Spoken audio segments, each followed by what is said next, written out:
Autoline Daily is brought to you by Bosch.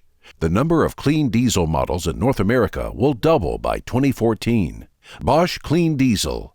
Good, clean, fun. Bridgestone. Your journey, our passion. Dow Automotive Systems. Improving durability and increasing design flexibility with Betamate structural adhesives at dowbetamate.com. And by the 2013 Hyundai Sonata. Learn more at HyundaiSonata.com. Thanks for joining us for Autoline Daily. I'm John McElroy, and here is what's happening in the global automotive industry. You know, about the same time that Renault bought Nissan just over a decade ago, it also bought Samsung Motors in Korea. And as you know, Japanese automakers these days are moving production out of Japan due to the strength of the yen. So Nissan is now going to move production of the Rogue to Korea. And since the United States now has a free trade agreement with South Korea, all those Korean-made Rogues will be exported to the U.S.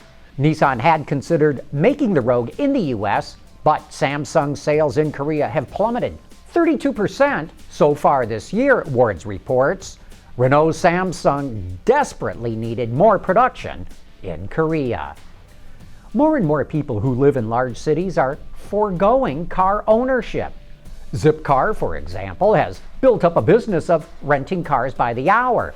And now BMW is starting a pilot program in Manhattan to offer rentals from its dealerships. The program, which is already in Europe, is called BMW On Demand.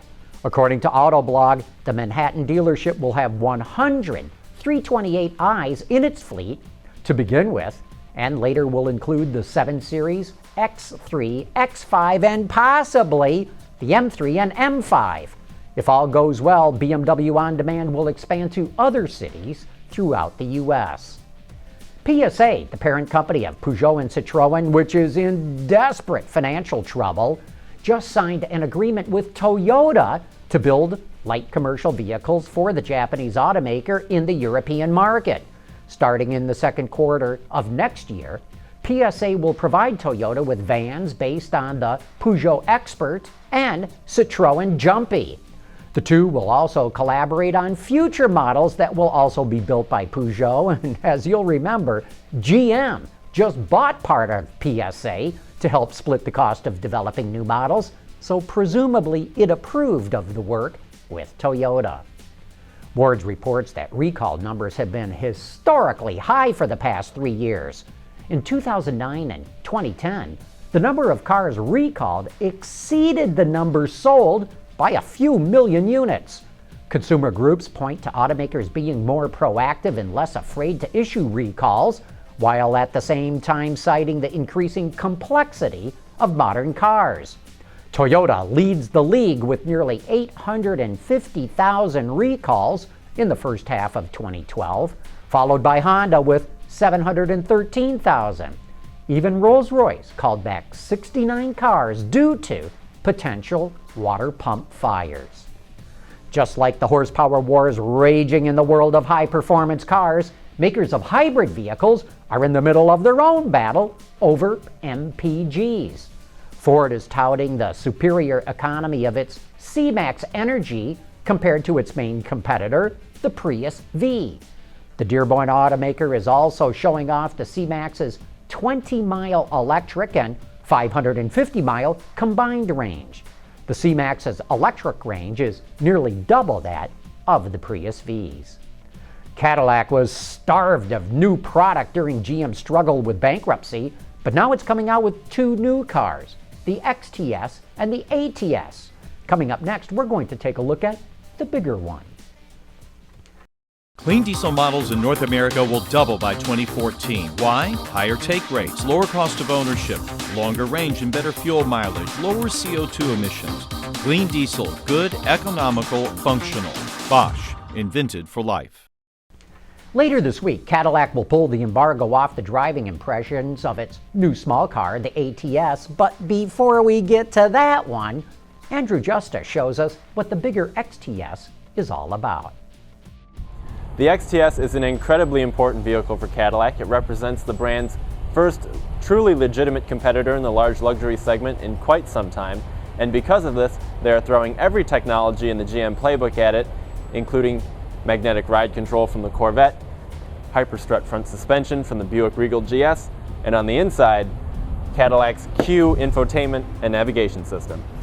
Q is the next generation of Cadillac's branded infotainment, connectivity and user interface, and it's really like the centerpiece of all of our next generation Cadillac interiors. It's going to be available in the XTS and ATS and SRX in the 2013 model year, and then it will be rolled into our future vehicle launches as they come along.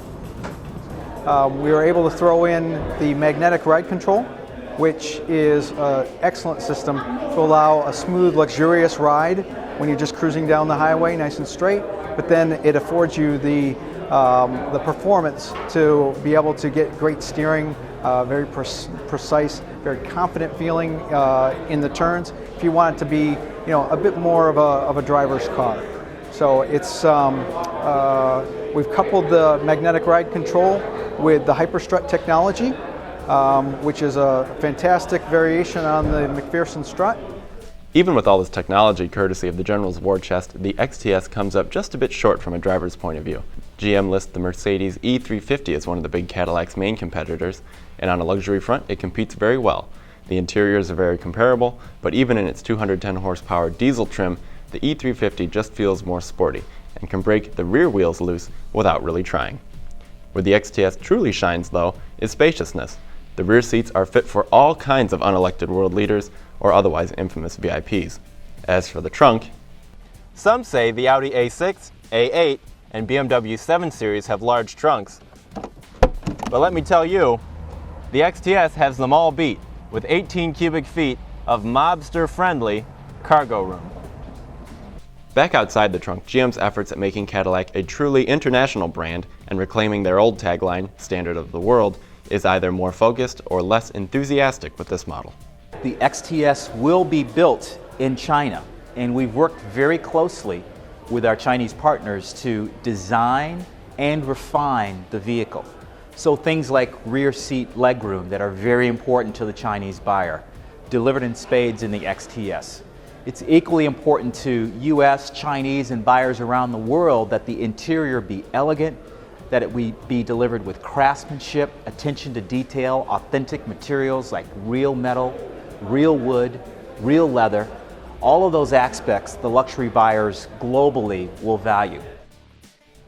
The XTS will be a semi-global vehicle for Cadillac, available in China, the Middle East, and perhaps other markets around the globe. But for now, it's built in Oshawa, Ontario for the North American market and will be available in dealerships later this summer. For Autoline Daily, I'm Andrew Justice in Topanga Canyon, California. The front-wheel drive XTS is also available with all-wheel drive. The price starts at $45,000, but it can be optioned up to around $62,000 in the U.S. market. Hey, before we go, I want to let you know of a great Autoline After Hours this coming Thursday. We will be going over to Bob Lutz's house to hang out with all the cars in his garage. So join me and the auto extremist Peter DeLorenzo, along with Maximum Bob himself, for some of the best insider discussion in the business. And that wraps up today's show. Thanks for watching. We'll see you tomorrow.